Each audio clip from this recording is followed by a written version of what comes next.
Assalamualaikum to the honorable judges, teachers, parents, and my fellow friends.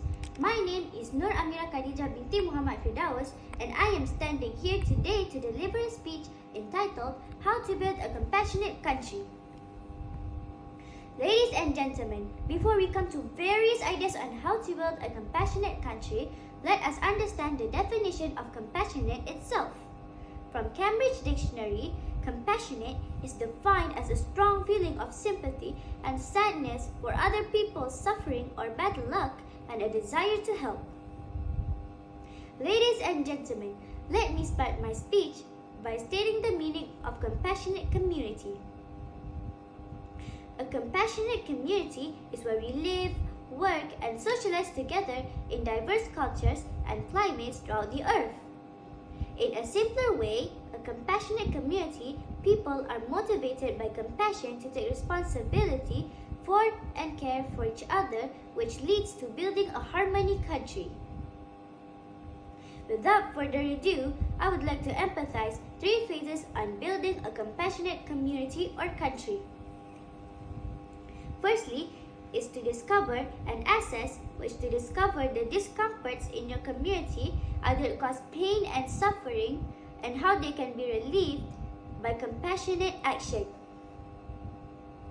For an example, with the challenging economic faced by Malaysians today, especially when people are classified with different community of B40, M40, and T20.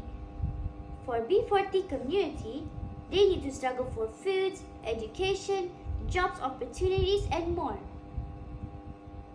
Ladies and gentlemen, the second phase is to build and launch.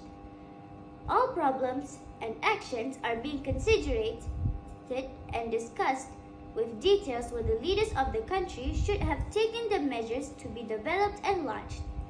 For example, by the launch of Budget 2023 by our Prime Minister, Datuk Sri Anwar bin Ibrahim, he stated up to 12 measures such as a program called Enhanced Program Menyemai Kasih Rakyat Mekar with an allocation of RM5 million.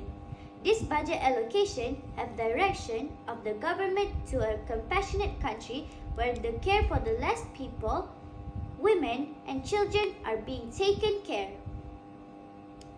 Ladies and gentlemen, the last phase is to evaluate and sustain, which to make a success compassionate country that is relied on the willingness of the people in the country to accept, adapt, and sustain the shift made to help building a compassionate country.